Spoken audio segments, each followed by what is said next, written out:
Okey, Jara. Soalan kita keluarkan, pertama soalan saya, mesyuarat hari ini apakah mendapat keputusan daripada ROS? Sebab ROS telah memberi kenyataan bahawa tiada aktiviti parti selama sampai 30 Jun. So dah dijawab, dia kata ada surat lepasan daripada ROS. Lepas tu saya tanya, adakah kebenaran daripada KDN untuk bermesyuarat? Dia kata dah jawab, ada surat daripada KDN. So itu sajalah saya nak bagi tahu. Tapi kedudukan Ya, dijawab oleh apa nama ni, Setiausaha apa nama, Hamzah Zainuddin.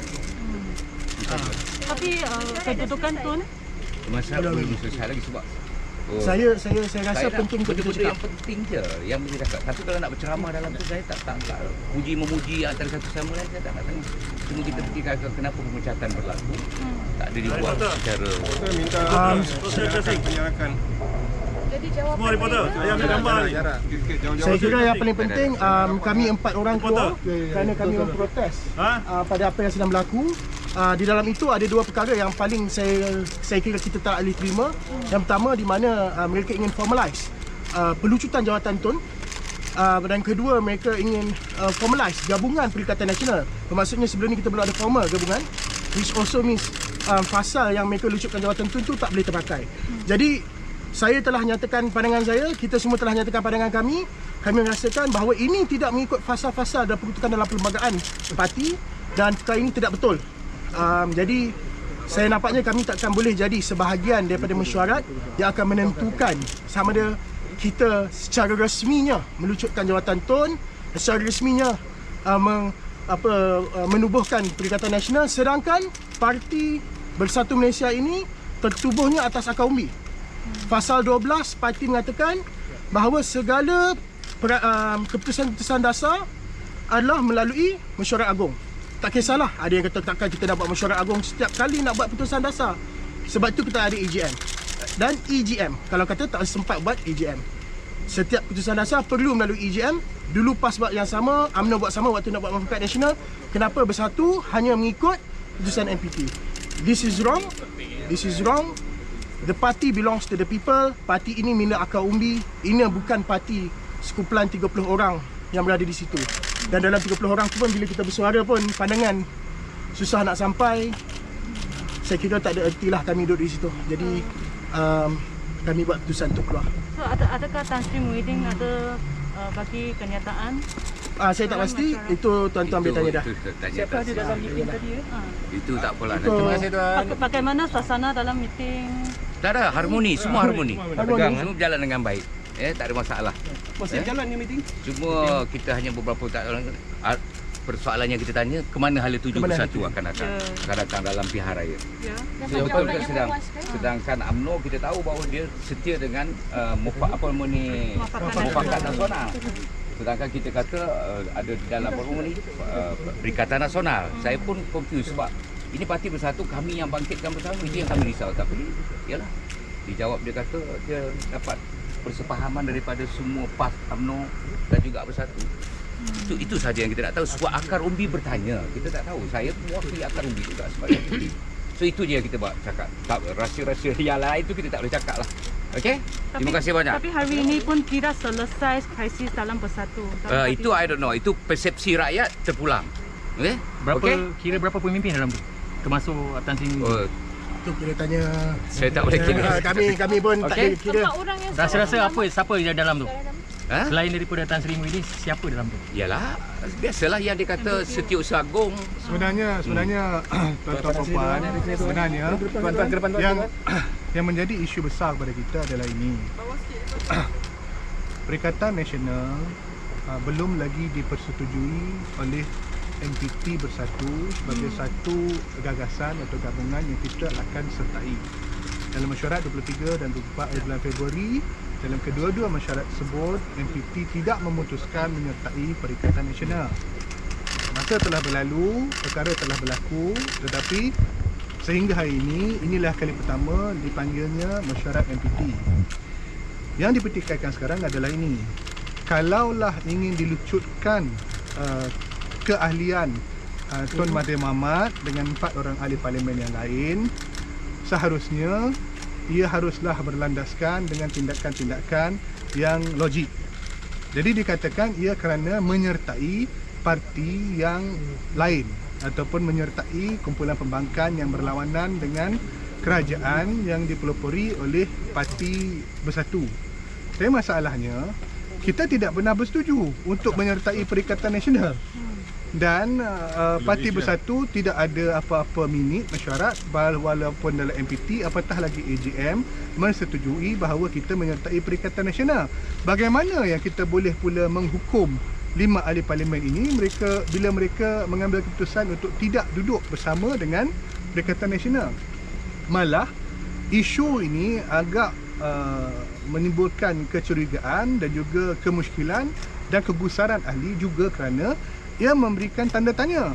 Kalau betul Tun Mahathir tidak menyertai dan itu boleh menunjukkan jawatan, adakah ia juga bermaksud bahawa semua ahli parlimen bersatu yang menyertai Perikatan Nasional juga lucut keahliannya? Kerana tidak ada keputusan sebelum ini untuk menyertai Perikatan Nasional. Sebaik-baiknya satu mesyuarat MPT diadakan sebelum sidang parlimen yang lepas. Tetapi mesyuarat tersebut tidak pun dipanggil.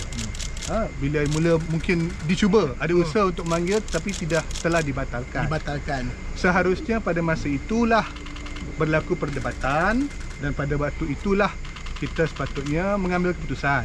Tetapi ia tidak berlaku. Kini apa yang dilihat adalah satu ketidakadilan. Atas dasar yang diberikan, dikatakan keahlian 5 ahli parlimen kita lucut, termasuk 4 orang ahli MPT, termasuk 3 orang pengasas parti, Tun Dr. Mahathir, Datuk Seri Mukhris dan Syed Saddiq. Dan akhirnya pengasas parti yang tinggal dalam mesyuarat tadi, saya dengan Tan Sri Muhyiddin lah. Agak pelik. Itu pun siang tadi Akram kena pecat dah. Ya. Saya pun tadi siang saya pun melalui satu pengalaman yang agak tak boleh kata melucukan lah, agak tragik komedi. Malam tadi saya menerima WhatsApp pukul 11.55 dengan kepilan surat menyatakan bahawa saya dilucutkan daripada jawatan lantikan MPT. Kemudian saya mengadakan satu perbincangan ringkas dengan Tan Sri Muhyiddin sendiri dan beliau menyatakan saya boleh hadir pada hari ini, dan saya hadir. Tadi sewaktu saya hadir, saya diserahkan satu lagi surat yang menyatakan pembatalan pemberian kedudukan saya sebagai MPT lantikan. Ini minta maaf lah, tapi saya rasa not proper, bukan caranya.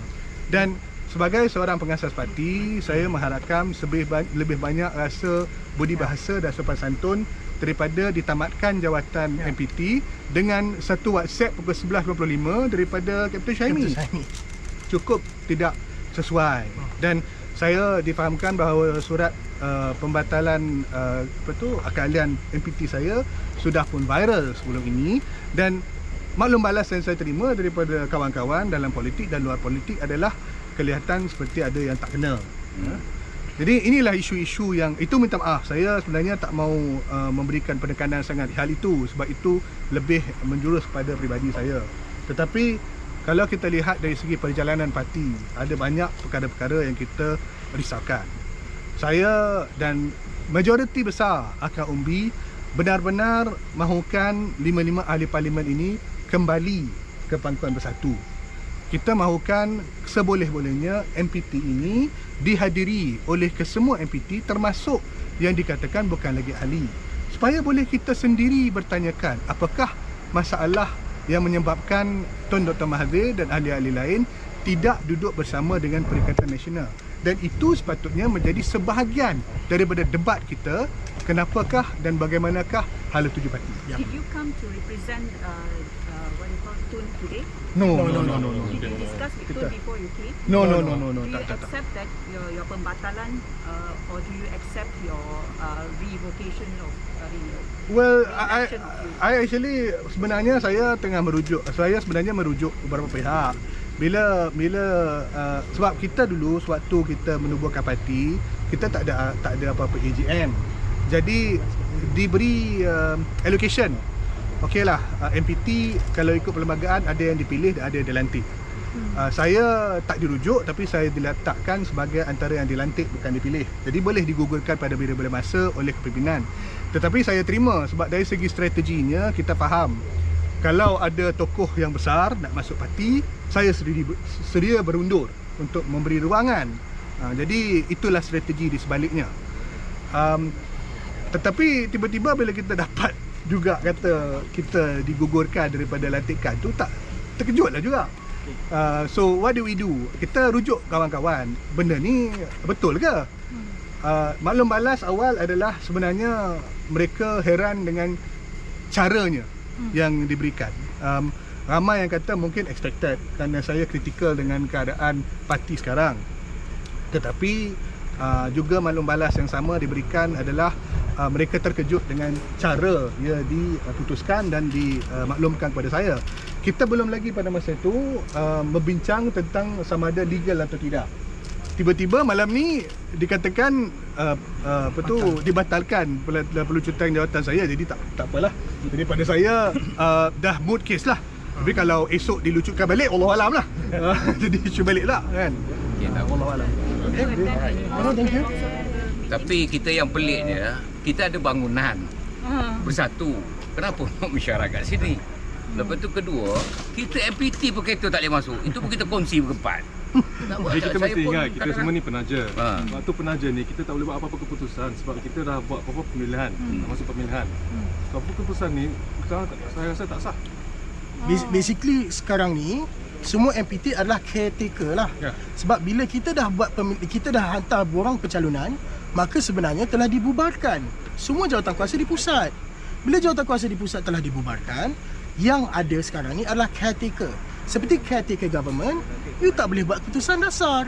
Tapi bila akan pemilihan bersatu diadakan? Pemilihan itu Mungkin dibincang kita difahamkan bahawa perbincangan akan diteruskan tentang pemilihan bersatu. Tetapi pada kami, pemilihan bersatu juga menjadi tanda tanya kerana ia berkait rapat dengan COVID-19. Dan kita mengambil iktibar dengan keputusan kerajaan dan juga nasihat Tuan Dr. Mahathir sendiri bahawa fokus negara sekarang sepatutnya menangani COVID-19. Jadi sebagai pemimpin-pemimpin masyarakat, kita menerima pemilihan ini mungkin terpaksa tergendala selama yang perlu sehinggalah COVID-19 ditangani. Yang jadi isunya sekarang adalah senario kerajaan sedia ada, senario di parlimen dan impaknya kepada parti. Kami berempat bukan ahli parlimen. Itu ada hikmahnya juga. Kerana kita boleh memfokuskan tentang gerak kerja, jalan cara dan kelangsungan parti. Dan yang membimbangkan majoriti besar akar umbi parti kita sekarang adalah di manakah sebenarnya hala tuju parti. Itu satu perkara yang harus diselesaikan. Dan rasanya tidak perlu kita menunggu sehingga mesyuarat agung ataupun pemilihan untuk menentukan sesetengah perkara tentang hala tuju. Pemimpin-pemimpin kita kenalah lebih bersedia untuk bermuafakat dan bersatu semula. Tapi pertelangkahan di peringkat parlimen dan kerajaan nampak gayanya menghindar daripada itu. Itu sebenarnya mengecewakan semua pihak. Kalau seboleh-bolehnya, kita tidak patut mengecualikan sesiapa. Itu sebenarnya juga antara perkara-perkara yang menimbulkan kerisangan dan kerisauan. Nama bersatu, tetapi kerana konflik berkait dengan kuasa Hilang bersatu. Okey, okey. kita pun Thank you. terima kasih banyak. Terima kasih banyak So this is your last MPT meeting already? I don't know. Depends. We'll come again. Okay, take care.